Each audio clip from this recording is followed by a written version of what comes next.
Okay, so I'm at the Royal Crypts now, and I'm going to head on down and show you some of the cutscenes that come out.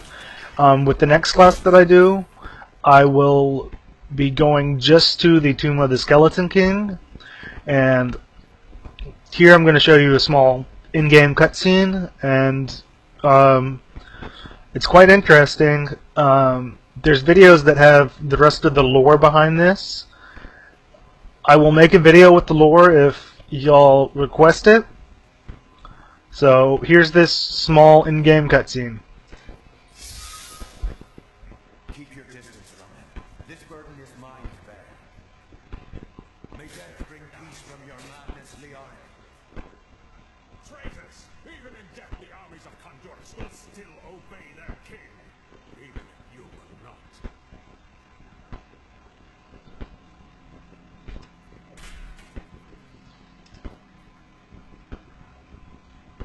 As it goes to fade away, I can come over here and open the chest. It's there occasionally. But now we get to come over here. Oh no, the Skeleton King.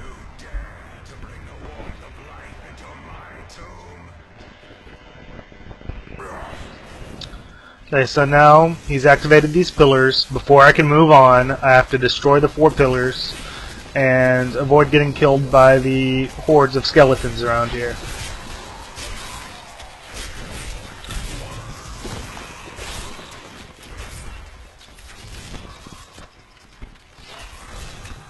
That was not too hard at all.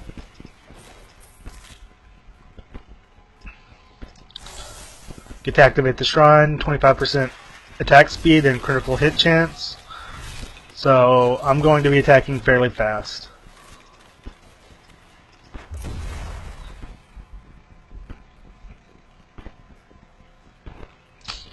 Now I'm at the Tomb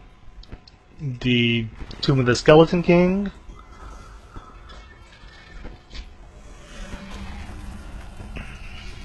Have to wait for this incredibly slow door. You will never defeat me! I'm pretty sure I will, Leoric. So next time I will be starting right at that door, so as to avoid some of the monotony of seeing some stuff again. Now I'm going to be showing you each of the skills coming up in this fight and tell you when I'm using them. Except for Frenzy, just whenever you see me basic attacking, that's Frenzy. Now I have to put the crown on the Skeleton King and wait for him to reappear.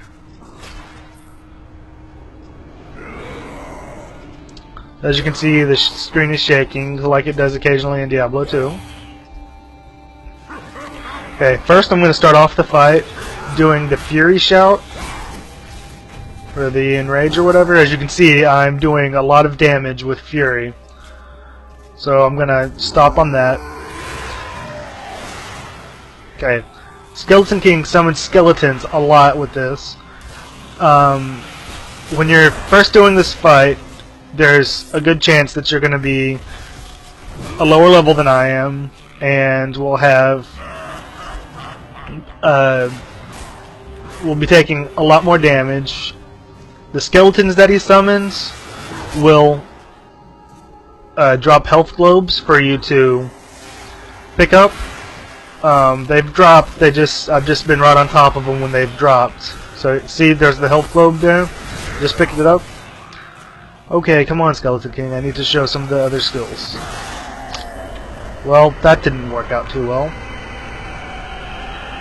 As you can see, he drops more than most other monsters, and it tells me that I've completed the beta. Well, here's what the other attacks do.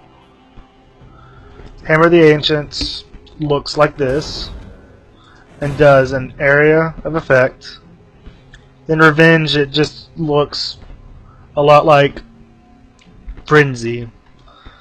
So it just does a circle around you. So I'm going to teleport back to town, then leave the game, then start up the next character that I'm going to be showing you today.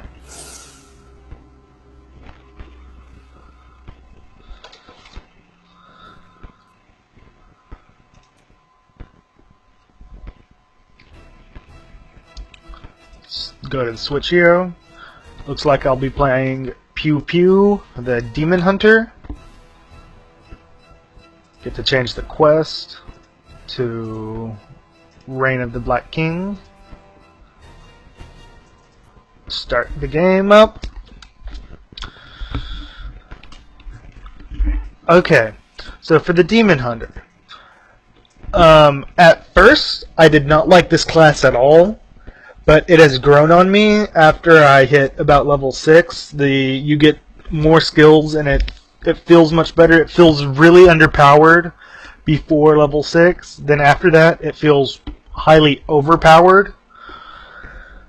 So we'll see how that plays out later on. Okay, so the skills that I'm going to be using are going to be grenades, which, as you can see, there's two types of mana that the Demon Hunter has. One is Hatred, and the other is Discipline. Discipline is for your acrobatic type stuff that you use.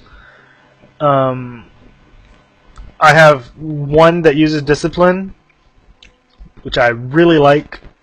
This attack, or this buff, especially combined with Rapid Fire, it completely overpowers the Demon Hunter, especially when you have high-powered weapons.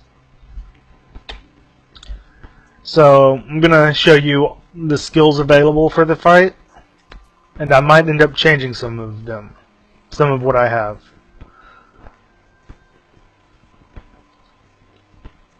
For the Skeleton King fight, I believe I will change from grenades to evasive fire.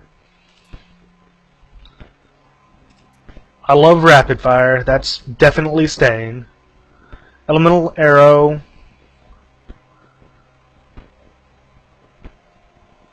It's going to be changed for chakram.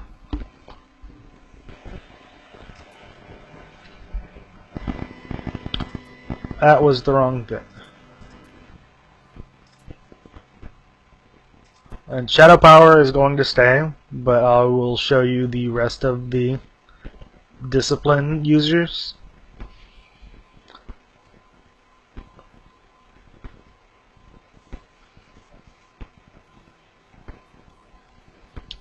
Now for the passive skills.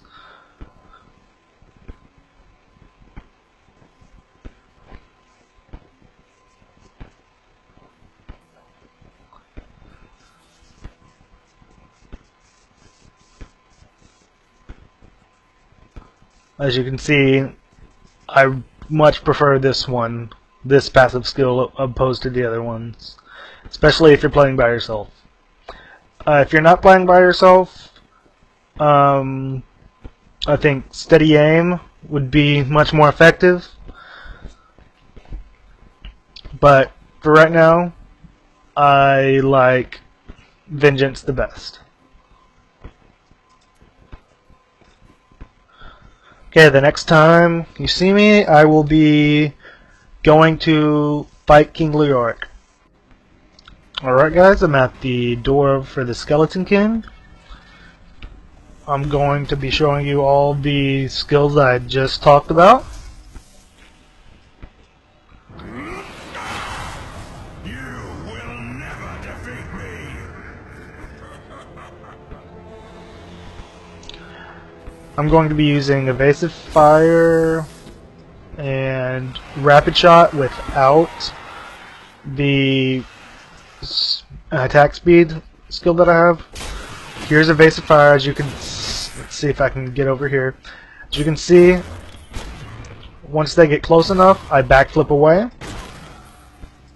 Here's Rapid Shot. As you can see, that attack is pretty awesome.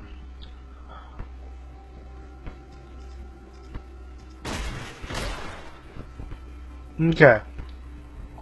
So, need to place the crown on Leoric's head. Oh, he's coming back to life. Well, undead life, if you want to call it that.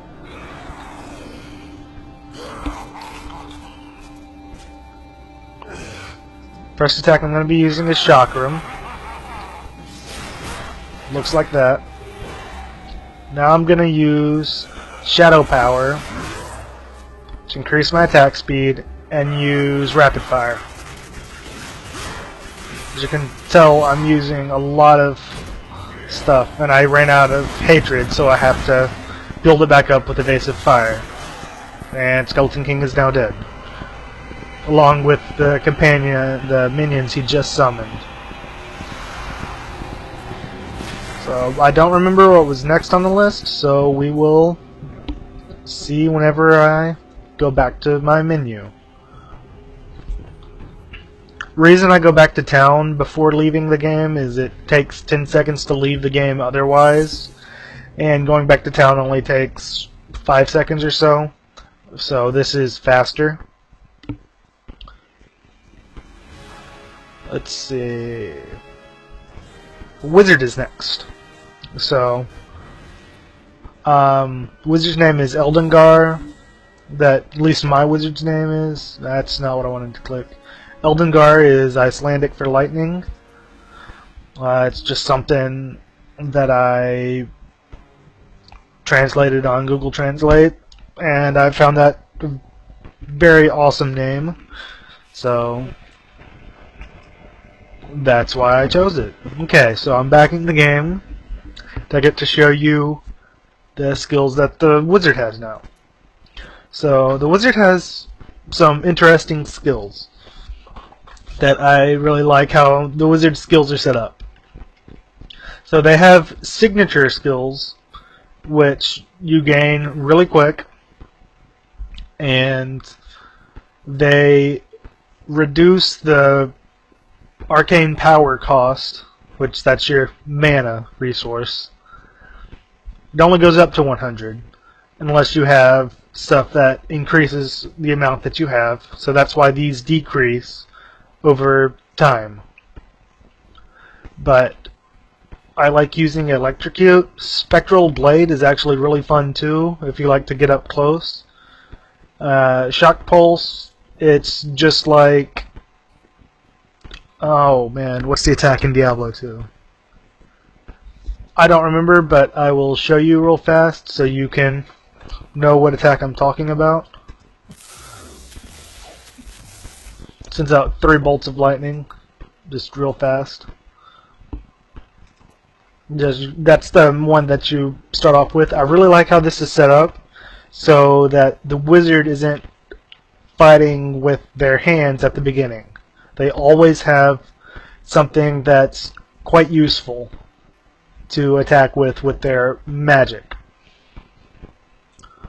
Now, as you can see, I have Frost Nova, Arcane Orb, and Disintegrate. I really like Frost Nova because it freezes any enemies around you and lets you, and damages, and doesn't cost arcane power. Cooldown is 12 seconds, and the damage is pretty high for something that doesn't cost any mana, and it's a pretty large radius for it. I think this skill is going to be nerfed quite a bit, at least the damage reduced on it, because otherwise that's incredibly powerful.